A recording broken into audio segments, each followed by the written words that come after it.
welcome to subject to creative financing for investors. So subject to, you know what that means? I'm not. Okay, so subject to is subject to the existing mortgage. That means if you want to purchase a property subject to, you take it to, you purchase it based on the mortgage that's already on the property, okay? It's not an assumption. Assuming the property, people say that all the time, I'm gonna assume it. Well, assuming requires qualification.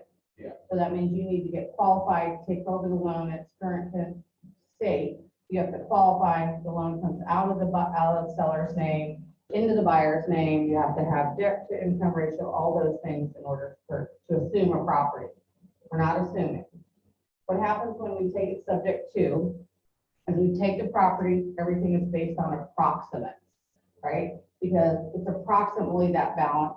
If you have done a payoff, when you look online and your buyer or your seller says, I owe $123,900, and then you get a payoff and it's $125,003 or something, that they're like, that's not like so well, because they add interest in the final piece of the loan and get all that tabulated. So that is a real payoff. We're not paying off, so we just assume the loan subject to the approximate balance of the loan, okay? And that can actually be put on the settlement statement. There is a line that says subject to the mortgage. So what happens on subject to is you buy the property, Vince, so you come to me and I am in trouble, maybe I get divorced, maybe my house is not worth as much as I owe, but the cash flow is there. Maybe it's a 3% loan, it's $1,000 month payment, it could rent for $1,500, but he needs to move, okay? That's a prime kind of deal to take subject to. But let's say he owes $100,000, it's now only worth 80, okay? Well, he doesn't have $20,000 to pay, and you don't want to put $20,000 down, but I can take over his existing mortgage. It stays in his name. We transfer the deed of the property, go to a title company and actually do a closing or with our agreement. We pull up a contract that says, I agree to take the property subject to, I agree to maintain the insurance, I agree to pay the property taxes, I agree to pay it all on time, but the loan stays in my name. Okay. So you're not qualifying for the financing. You're not going to get new money to do it. You're using my money and just continuing to pay the loan. And so there's a lot of trust that goes with the subject to as well. Like I have to trust that you're really going to make the payments, that you're really going to maintain the property. So it's not something that happens every day, but it is something good to know. That's an opportunity or an option that might be there. So just something extra in your tool belt. The market is not always conducive to those. However, with 3% loans, and now we're at 7+% loans, those 3% loans are kind of inviting, Yeah. right? But in the market that we just had, people were paying 25 and 30,000 over asking price. We're not in that market now. So if they put their house on, they may not get what they pay. That's a prime property for a subject to. Because the payment is lower. And then for the subject to, you generally don't switch hands with money. I'll take over your loan. I'll help you with your problem. I'll keep paying it. And then you're free to go with your property. You're free to go do whatever it is you want to do. Now, the other thing they're going to tell you is 2 years. You have to be paying on my property for a minimum of 2 years before it's not counted in your debt to income ratio, because why? The loan is in your name, right? Or in my name, if it was my house. So with the loan being in my name, that's a debt to income. I can't go buy something different because I'm still responsible for that payment. But the IRS says, and most banks say, if somebody else has been paying on your behalf for 2 years, then they can take it out of your debt to income because it's true justification that you're not responsible for the bill. So what happens is you call me or I call you if you bought my house and I say, hey, I need canceled checks from all the payments you sent for the last 2 years so I can provide those to the bank and they have your name on it or your company name, and then I send that to the lender that shows that you indeed have been paying. I show them the contract. Now, subject to is in some people's eyes, it's a small violation of the law. Okay, but so is not making your payment. Right, so it's the same kind of little, hey, you probably ought to be doing that. Now, you don't fraud the bank, ever, okay? Nobody's going to jail over this. If the bank were to call you, let's say it's Citibank, and Citibank calls me and says, hey, I'm getting payments from Vince, and I go, yeah, I had to sell, he bought my house, so I'm financing because I couldn't sell it, right? And I didn't want to short sell because I can't get out what I owe, whatever. But you never tell the bank, oh, I didn't do that. Yeah, do not lie to the bank, okay? Worst case they do is they call a note due and I better be able to go, or you better be able to go to the bank and get financing for the property. So you don't want to buy a property you couldn't actually finance if you needed to. So the likelihood of that, in my experience, is not ever, I've never had a note called due. If it's a performing asset, the bank doesn't usually want to turn it into a non-performing asset. So I've never had a bank call up and go, hey, I understand you guys bought Joe's house and so you need to pay off the loan. Hasn't happened, but it's a possibility. So don't bank on it. Just be grateful that it doesn't happen, but you know, it could, right? So you don't want to get up in the morning and go, I got 5 subject twos and they all came due and I can't pay them. Now you're in trouble. Because what you did was you ruined your reputation overnight. Okay, so if I take it subject to, I do have the financing to go buy it if I need to. But the terms are good and their money's good. And why not use somebody else's money if I can? Plus, I pay for 2 years and I'm on time, never late. I pay those mortgages first. That's always been our rule, to pay somebody else's mortgage before we pay our own. And we built their credit back up because a lot of them are more in credit trouble per se. They got divorced. They had a sickness in their family. They lost their job, right? So people, they're good people, just bad things happen to good people sometimes. So I'm not there to take advantage of anybody. I'm really there to help fix the problem. If I can, they all don't work, but I pay and their credit gets better, right? Because I don't ever not pay on time. Good. So, so that's one thing that helps them. It helps them that they can just walk away. Sometimes there's money owed, right? There are a couple payments behind. I'll write those, to write the note, I'll write the payment, and then maybe, you know, give them $500 or whatever it is we negotiate. It's not large amounts, it's not $20,000 to get a new $100,000 loan, right? I'm not putting that kind of money out. So it's generally cheaper for me to take a subject to property. Sometimes there's money exchange, sometimes there is not money exchange, okay? So some of the things that you want to make sure that you get, and I'll kind of write those up here maybe. Yeah. Okay. So when you're doing subject to, some of the things that you want to remember is you need a limited power of attorney from the individual that owns the house. So you need limited power, P-O-A. Okay. And the reason you need that is because I need a power of attorney to operate on your behalf for that property. So let's say in 5 years, the market comes back around and I decide to sell. If I can't sell it, I can find you. Because how much do you think you're going to find me in 5 years? Yeah. Right? Probably not, right? We don't stay in contact. I call you if I need something. And then that's generally how that's it. There's not a lot of contact. I don't know where you go generally or those kind of things. So I don't want to be stuck not being able to do something with a property that I've been paying on. So I want a limited power of attorney. Like, I don't want to give you power of attorney. It's limited to the property, right? Yeah. You specify the property. That's all you control. That's all you maintain. That's all you can do something with. And it's so I don't have to track you down. Gotcha. Right? If I need to call the bank and question, I need an authorization form as well. Right? An authorization form you get signed, and that's so I can call the bank, change the address, update the address where the payment goes, where the payment coupon comes to. Anything about that, if there's a deficit in the escrow or an overage, you know, those things would now belong to me and are my responsibility, but I need to be able to talk to the bank to figure out if there is any, or call them when I get one, right? If I don't have an authorization, the bank sometimes doesn't take this, so you want to back up with this, right? So you want to make sure that you have both of those things. The other thing that I want is online access. Okay, why do I want online access? Because a lot of people pay online. They have an online account.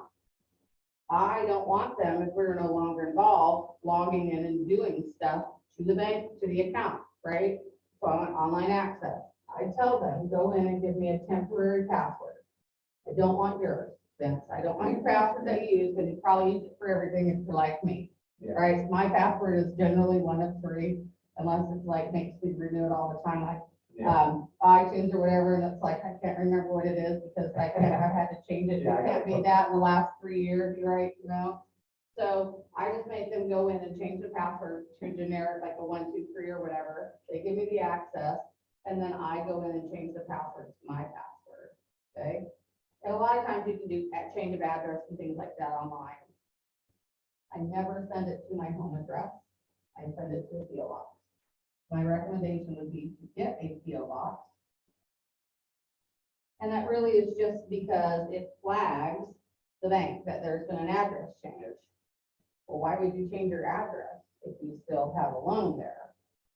So PO box does not necessarily flag. They usually figure people move that there for management, trustee to pay their bills. That's on the bank, and that's their assumption, and I don't correct them.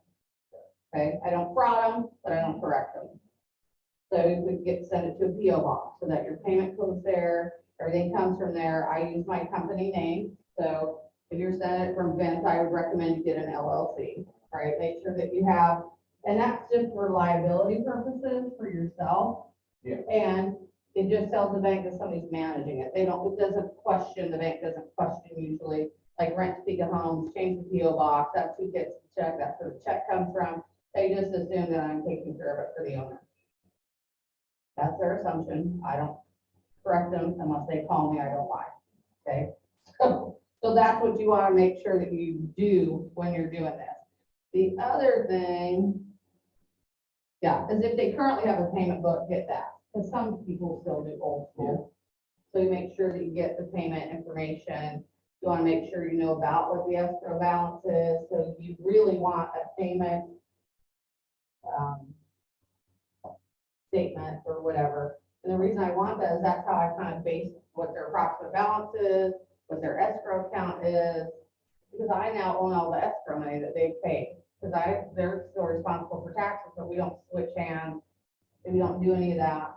And then I also change the insurance. Okay, and I change the insurance, so I'm now insured, and they're an additional insured to the property. Their bank is insured.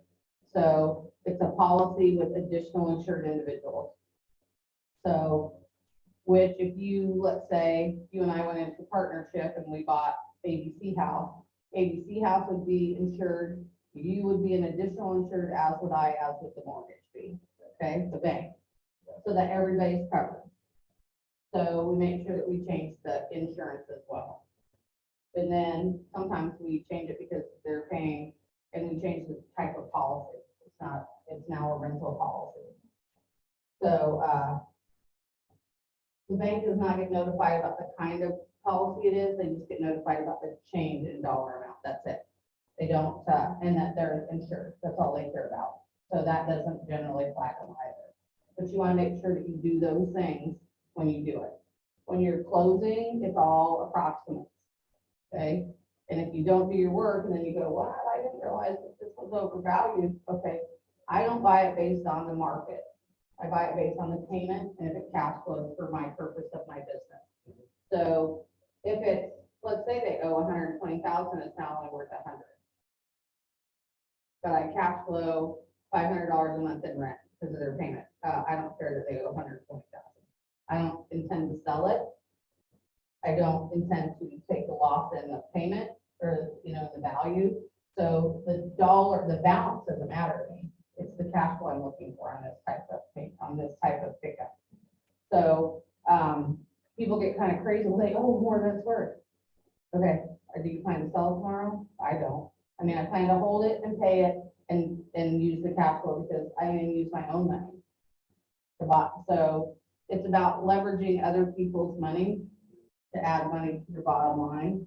And it's just another way that you can do it. Now, there's not a lot of these. Quite honestly, you're not going to go out and pick up 10 subject to properties. Probably not going to happen. In all the years we've been doing it now, we got our 26, so 26 years. In a lot of different houses and stuff, and I've probably had 15, Oh, wow. maybe. Yeah. Okay, and I've given 2 back. So that is also a possibility. So, the people are getting divorced. Wife can't afford the house, husband doesn't want it, but it's a great, great house, great deal. The balance doesn't matter, but the capital is there. So, she was behind. We made her right. We put in some money, a little bit of money to the property. We paid on it for 3 years. She came back and said, I want my house. And we said, you sold your house to us. We've been making the payments. We've been maintaining the property. We've done, all the list of things. And so we kind of decided that our reputation was better than an argument. Yes. And we said, here's how much money we have spent to update the property. Now, normal maintenance, wear and tear, you can argue over that, whatever. So we just said, here's how much we put in. This is what we fixed that are major things to the property. This is how much equity we have put into the property in 3 years. If you pay us that back, we'll sign it over to you. I'm not gonna argue with them. Yeah.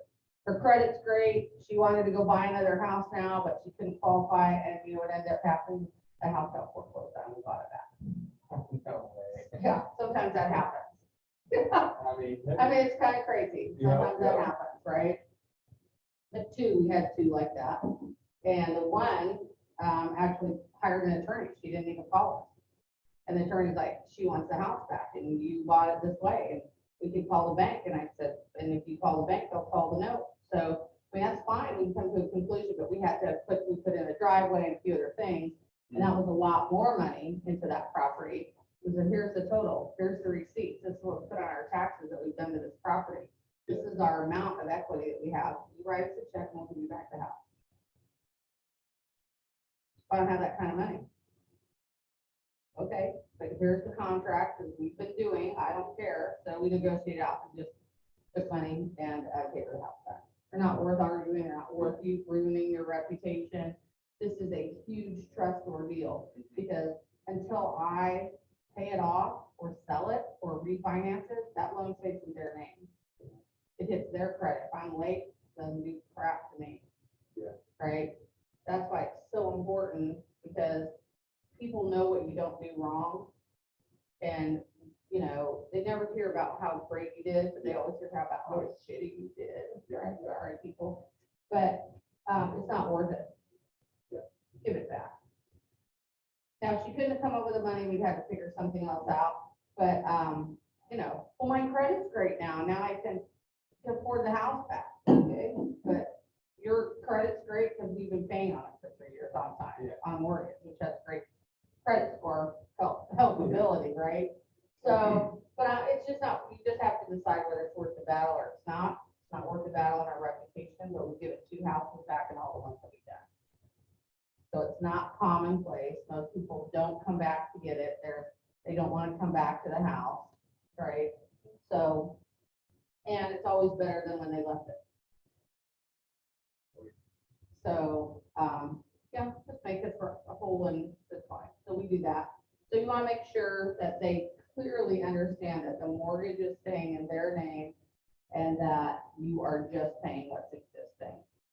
You don't want to mislead them, and I just don't believe in that. So here's the deal. This is what's happening. This is how it works. It stays in your name until I either refinance it. I don't plan on refinancing it. The terms are too good. I don't plan on selling it. This is coming into my holding portfolio. So you understand that this could be in your name for the next 25 years because that's what you have left on your loan. But I will make the payments, and if you need it, after 2 years, then it doesn't count against you, and I will continue to pay, and you can always call me for payment. I mean, we had somebody call us like 5 or 6 years in. Yeah, we just go right to the computer, we keep it in a file, print out the checks, send it to them. So you want to make sure you have a good filing system so that when somebody calls you, you're not chasing around for stuff. Yeah. Because that's kind of a pain in the rear. So, and we just, we keep everything in QuickBooks, that's what we use.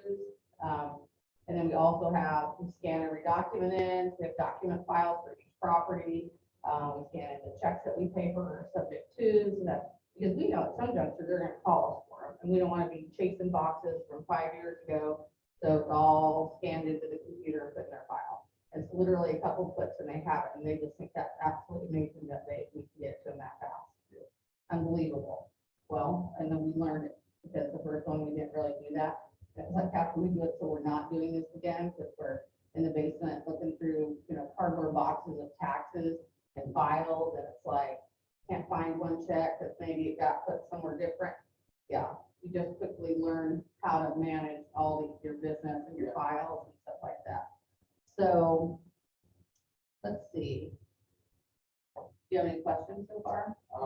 When would this be like that? I know you said when the terms of the loan are better. Yeah. Obviously, but is there any other particular time when it's like a home? So I would tell you, if they're open to it and it cash flows, that's always a good time. Yeah. And the reason being is, it doesn't matter what the interest rate is, it doesn't matter what the mortgage loan payment is, or the mortgage total balance is. Those things are really not calculated when you're doing it, because if it cash flows, right?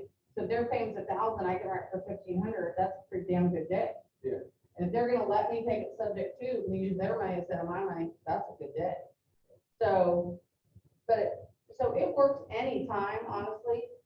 You're not gonna get a lot of people that are just regular house sellers that put this up and go, yeah, I'll do that subject to, because people be doing this all day long, Yeah. like you work high your money, right? But so usually divorces, medical issues, they're leaving out of state and they cannot sell their house because they owe more than it's worth.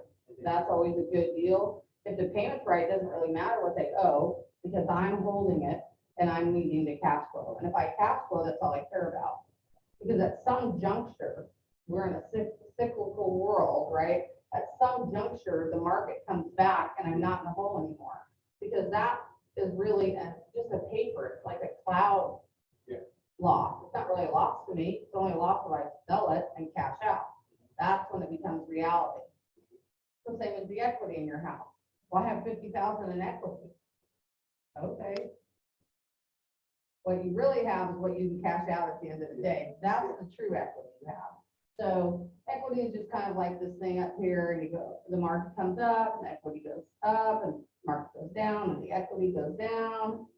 So if you just hold it, you can sell it when it's right if you want to, or pay it off. And it won't matter, because somebody else is making the payment for you and you're still making $500 a month. Right? Yeah. So, but that's a good question, but people ask me that all the time. Well, does it matter? It doesn't matter. Doesn't matter what they owe, doesn't matter what their rate is, it matters what their payment is. Right? That's what matters. If their payment allows me to cash flow enough for my portfolio, right? Yours might be less. I would never go less than a couple $100, because taxes and insurance fluctuate, and that could eat your profit right away. But even if you broke even, let's say you broke even, but somebody else paid it, right? And you got depreciation, so you got a tax write-off. Somebody else is making the payment for you, and in 30, 25 years or 20 years, whatever they got left, guess what you have? You have a paid off asset. How much money did you pay? Zero. Somebody else paid for it all for you. Even if you broke even, I didn't put any money in my portfolio, but now I have an asset. Yeah. That is continuing to make me money. I wouldn't want to be in that position. I don't believe necessarily in purchasing for break even. If you make a lot of money in your real estate, you might have to do that as an offset, break even, right? So you're still collecting, you're still downing you're still building equity in the property, but you're not paying any money. You're not gaining any money, so it's zero taxes. But but you do have depreciation, which lowers my real estate taxes, right? Because I lost money on my rental, or I didn't make money, didn't lose it, didn't make it, is a better word. And so my real estate goes like this, because if I was making money, they'd both be rising and I'd have more tax liability. But if I'm not making any money, but continuing to build equity, equity's not real till when? Till you cash out. So that's when the taxes become due. That's when everything, that kind of stuff for selling. But it's not real. And if I make zero and I spend zero, there's no tax liability. Right? So And sometimes you lose a little, which, regular maintenance, or maybe late, whatever, so it's never ever really truly zero, but close to zero. But that's not how you typically buy, that's not how I would typically structure any of my clients to buy with zero. Maybe 200, okay, you're good, you're making a little bit, but not enough because you're a doctor. I got several doctors that, they don't want the extra liability, but they'd like it there for retirement. That's their retirement plan. Well, break even's good for retirement. There's no taxes that you're paying. You're only still paying tax on your doctor. Your depreciation which offsets your doctor salary. And then when you're not really operating as a doctor anymore, you're gonna have this income and it's gonna, that fulfills that. So you're really just kind of swapping, right? So that's when subject to is really good. Does it work for everything? No. Does everybody like it? People are like, oh, I'm not leaving that. I don't even barely know you. Yeah. Right? And so what's really nice is we have several people that say, hey, you could call. Hey, you could call the principal of the elementary school. My kids went there and I bought his house subject to. They were moving and they were thinking about moving. Their dream house came on the market. It was not the ideal time for them to sell because they bought at the top and we're kind of at the bottom. So it's not a good time to sell a high dollar house or a higher dollar house, but they wanted to buy their house. So he called me and he said, hey, I understand that you do real estate and you buy investments. But I said, well, look, so we met and I said, well, the only thing I can do is take it subject to because your payment is good that I could make some money. But if I had to go get a new loan, I'm really not making any money, right? Because I've got X number of dollars down, I've got, closing costs, I've got a higher interest rate than you have. So I wouldn't make any money. I would not purchase this. It would not be a good purchase idea. But it works subject to, so I took it over. So we took over his payment, paid it. And once in a while, him and his wife would see us in the hallway with our kids. Thank you for doing that. You know what? We were able to get our dream home. We couldn't have done it without that kind of financing. So he's happy to like spout from the rooftop about how great this works for him. So, hey, Justin, welcome in.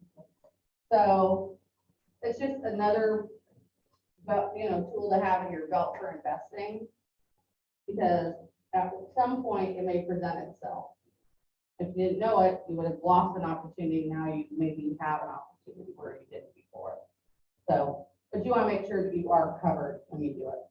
Make sure you have the limited power of attorney, the authorization, because you may never find these people and the last thing you want to do is in 3 years, you decide to do something different with it and you can't find anybody, therefore guess what, you are stuck. Right? And we have it redeeded, but well, that was the other thing we do. It's deeded, so it deeds over to us. The deed does not even stay in our name. Just the mortgage, that's it. So, subject to. Works. Yeah. And you got any other questions? You're late to the party. Do you have questions that you want to know about subject to financing? No? It's a good way to invest without using your money. And that's, and they'll come up, those opportunities will come. And if you talk knowledgeable, it's easy to convince, and that's the other thing, it's kind of easy to convince people to do it. Yeah. So you better make sure that your word is good. Now, is this something that you can write off since you're kind of paying it to somebody else? Or is Yeah, no, you have a contract, it's sold to you, it's just the mortgage stays in their name, that's it. The tax benefits are yours, the insurance liability is yours, the tax liability is yours, the payment now belongs to you. The only thing is their names on it, that's it. Right? And so, yeah, so it's all on, goes on your taxes, goes on your income if you're making money, goes on your insurance policy, everything's you. The deed is you, you own it. They don't ever deed anything in my name. If you Google me, I own nothing. Right? So if you don't know me, you wouldn't even know where I live because my house is in a trust and managed by an LLC. So you want to make sure when you're starting to do these things, you cover your assets, and especially you want to cover somebody else's asset. And the reason you want to deed it to yourself is, let's say they get divorced and they owe a creditor, and you're making the payments and you forgot to deed it. That's what the creditor could do. Well, take the house you've been paying on, right? So you don't want that to happen. You want to make sure that you're covered as well as them for what you're doing. And that's what I tell them. They're like, well, I have to deed it to you? Well, yes, because here's what's gonna happen. I'm now making the payment. What happens if you get in a problem and they wanna lien the house that you still have in your name? I've been making the payments. I've been, doing, and now I'm in trouble because if I go to do something, I can't do it till I clear you up. So, and it's really for their protection too. Especially in like a divorce, they get remarried, the property is no longer, they have a mortgage, but they don't own the property. They show a contract that they sold it. And, yeah, we've had people get divorced, then married, then divorced, and then the wife wants part of the house that he used to own because he still has it. No, he has the mortgage, that's it. There's no interest in the property. There's no fighting over the house. It's, you just want to make sure you line yourself up correctly. Then if you get to one or you think there's one, you can always call me. I'll help you walk through it or remind you of the things to ask for from them. Sometimes it's somebody else that can convince somebody to sell it to you. It's just, when you come in knowledgeable, same as real estate or with a listing, when you go in and you're like, oh, I don't know, well, maybe the market, and they're like, they're not sure about hiring you, and you come in and go, here's how the market is. This is the market report, this is on your property, this is the value. They're like, oh, you know your stuff, so you must know, and they believe that you're not gonna do anything bad to them.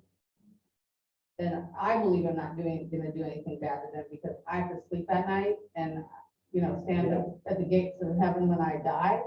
And I don't want this to be like what prevents me from getting to the party, right? So I always try to do what's right. And sometimes we don't do it. It's okay to say no to things. We don't buy certain property, we just don't. Here's what's gonna happen. You're trying to hide this. Yeah, thanks, but no, that's not worth it to me. Appreciate the opportunity where I'm gonna pass. So it's okay to say no, not to buy stuff or list stuff or sell stuff or whatever. But I'm like, it's okay. And they're like, don't you want to buy a house? Yes, but I don't want to buy this house. I don't want to buy this problem. And here's the risk. And I'm not risk averse. I don't like a lot of risk. And I like to sleep at night and knowing that that's what you're doing.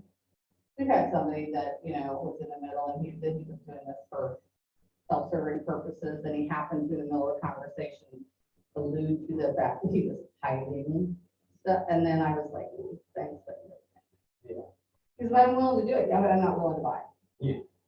Because I don't want to be part of that stuff. So that's the other thing. You want to make sure that you clearly understand their drive, and you have to make sure that all people involved in the transaction or that are on the mortgage, that they sign off.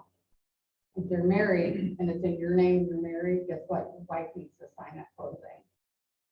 She needs to say that she's aware that you're selling your piece of property. So she needs to come to the closing table. Okay, so some people don't, it's the same as if you were closing a regular loan. In this state, if you're married, your spouse has to participate at that point. But a title company will close it, goes right on the settlement statement, and it says subject to existing mortgage, and it says approximate balance, and it's all spelled out. It's not, nothing solid, nothing concrete. So when you get the tax statement at the end of the year, you're like, if you don't do it for a little bit more than a couple $100 and they go, oh, the tax thing's in the hole. Okay, you want to make sure that you're looking at all of that stuff, right? Because the escrow taxes change, but they change what? In arrears, generally, and you're paying for the whole year, and then they go, oh, you're in a hole. So therefore, your payment's now going to go up to this, right? And if they didn't pay it, and you now have it, now you have control of the property, that's what you're doing, paying all their back that wasn't taken out, right? So, and that happens sometimes, that happens with everybody's, escrow accounts are up and down, and depending what's on their insurance policy, now who's the best, whatever they change. So you just want to make sure that you're checking all of those things. And if you don't know how to read it or don't know what you're looking for, you can always call me and say, can you review this? I'm never going to take the deal out from under you. I don't need it that bad, and I just don't want that kind of reputation. If you need help, I will help you. So, yeah. So I'll help you get it done. I'll look at your numbers, do your stuff, and then tell you what you need to do. I've been to some people's house, I've been to my client's house and helped them purchase property subject to no commission for me. But they're my client and I'm not gonna be in every deal. So don't be afraid to share this with your investor clients, this type of strategy, because sometimes this is the only thing that works. And you just don't get paid, but if you have a good relationship, they're gonna use you if they sell it, they're gonna use you to buy something different. Don't be afraid because you don't get paid on the deal to go show up and help them out, right? Because then they're telling people and their clients for life. And even if you move, they will wait for you, right? Ask me how I know that. They wait for me to come back, or somebody will open the door and then I do everything else, right? Because they can't get in the property, but they don't want to use somebody different. Yeah. And it's all about that relationship. But this is something all my clients know how to do. I'm my investor client. I don't know what else you guys want to know about subject to, but they're good. They work well in the right situation. And we're talking in a mic, but they'll need to because they're recording. I know, I actually, Oh. asked Julia, I said, hey, you gotta help me out, like, why is Carol talking to one person a night, like, you might need to check that, oh, Mike. You're like, I don't know what she's do I doing. need to take her out the squad Julia goes, car? Yeah, Julia's like, no, we're recording, I was like, okay, at least there's a reason, she's not like, just so you know. Just Like, we like to just tap. yeah, I noticed, I asked. So anyway, so that's it. That's really pretty simple. When you break it all down, it's just a little bit of stuff to remember. So if you guys have any questions, that's it. I am excited. There are good, I do want to tell you, there are some good new classes coming up and agents teaching agents. So we've got Cole Bowling that's going to be doing the economic model. Nick Cook's going to do gap to cap. We have Debbie Davis and Christy Emberly doing goal setting. Amber, I think, is the next one actually on the schedule, and she's going to teach about Canva, which is another free, really great design program. And what's really kind of cool is they do have some video graphics in Canva. So you can add those things to your YouTube, you know, videos that you're doing, but they're actually video clips that you can use. You can create a video clip inside of Canva, which you cannot currently do in Command. So I do use Canva, and then I just import it into Command because I like where all my clients are in. The platform is not a platform, and she's like stellar, like she knows a lot about that. We also have Maury Flick that's going to come in, and he is going to talk about the importance of home inspections, how to read the report, and kind of how to replay that to your client without, you know, scaring. When an agent doesn't know how to read a report, it's kind of a scary deal, and that we need to know what's required versus what normal maintenance and those kind of things. So he's going to come talk about those things. We have an accountant coming in to talk about what we can really write off in real estate, keeps out of the, you know, out of real estate jail or tax jail. Yeah. And so he'll be really good. He's coming in. And I think who else is on the list? I think I might have missed somebody. Anyway, and so we're going to start bringing you guys this kind of training, and it's really the same. It's going to be Wednesdays every week at 10. So if you're a time blocker, you can block it into your calendar, and somebody should be here teaching, and it's generally going to be another agent or one of our vendors. So if you guys have somebody, if you wanted to come in and do a safety class, like some of the importance of that when you're out showing and, you know, things you should maybe be aware of or whatever, love to have it. So what we're trying to bring some value to the market center in the training that people are asking for. So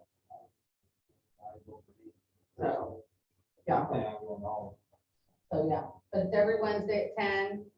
And if there's not, somebody will let you know, but we're, you know, building it up. I think we have like 9 people between now and the end of the year that are on the calendar to teach. And most of them are agents, top producing agents coming in, or like the accountant is coming, is my accountant. No, he's not taking new clients, but he is my accountant that's coming in, right? And he's just too busy. I mean, he's got some, and he does have a lot of agents, several agents in this market center. He does do their taxes, but he has asked me to stop referring him, and he will come to the class.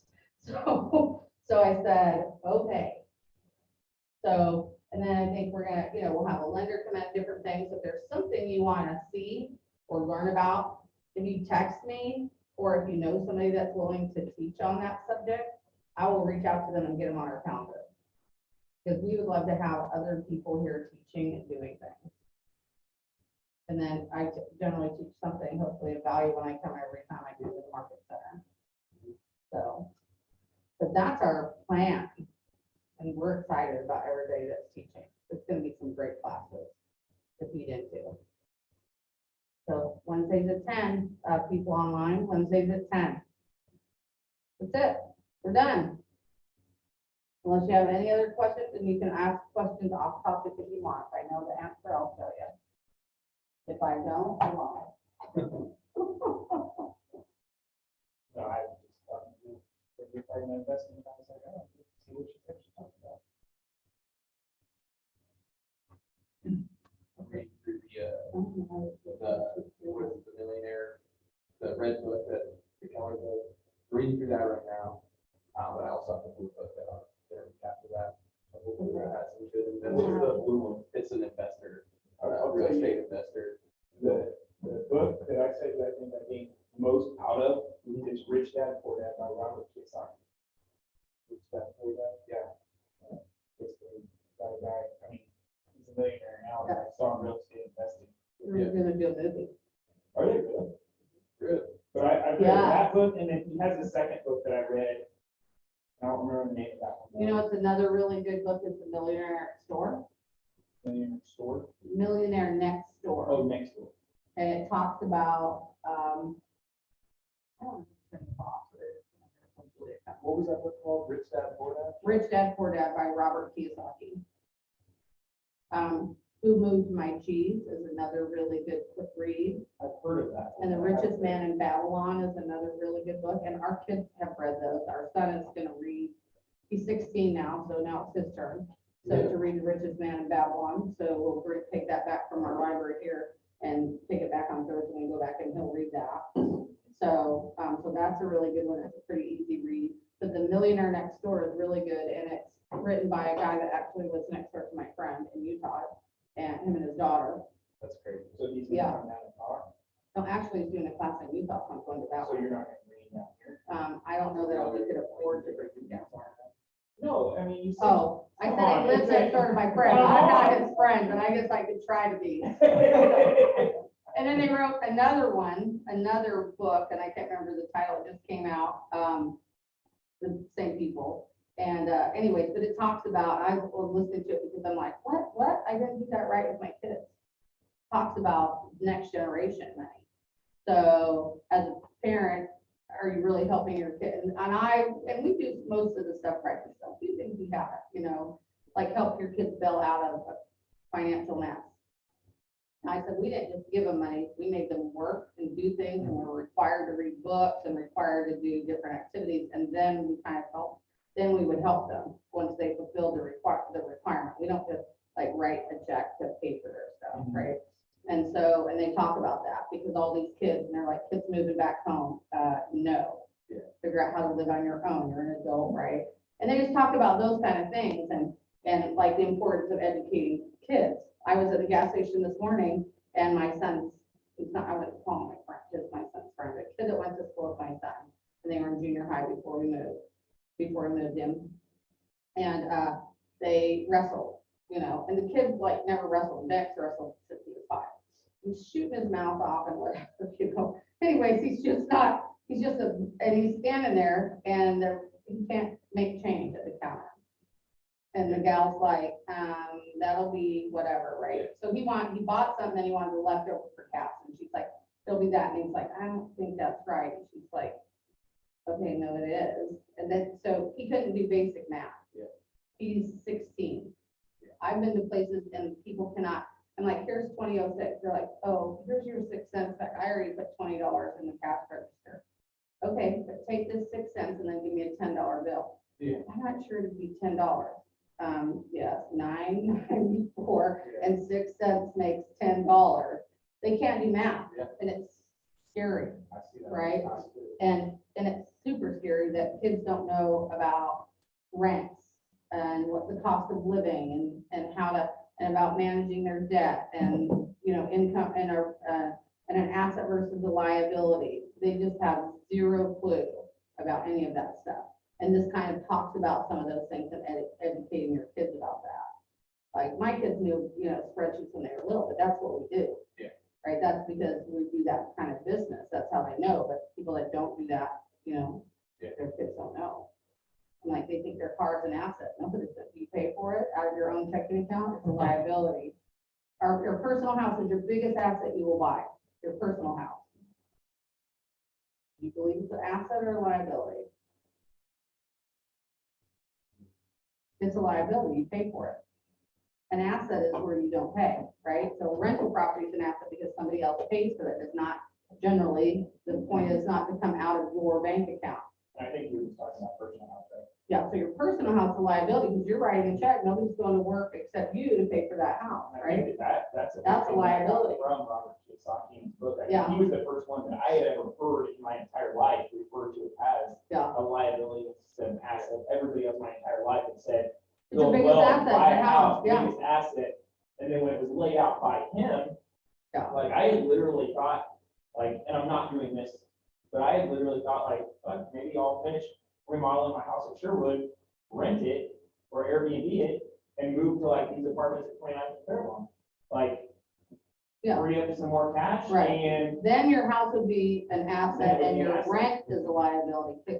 So the biggest thing and the most simplest way to say it is anything you write a check for out of your personal bank account is a liability. If somebody else goes to work and makes the payment and you write a check on their behalf to pay the mortgage, that's an asset, right?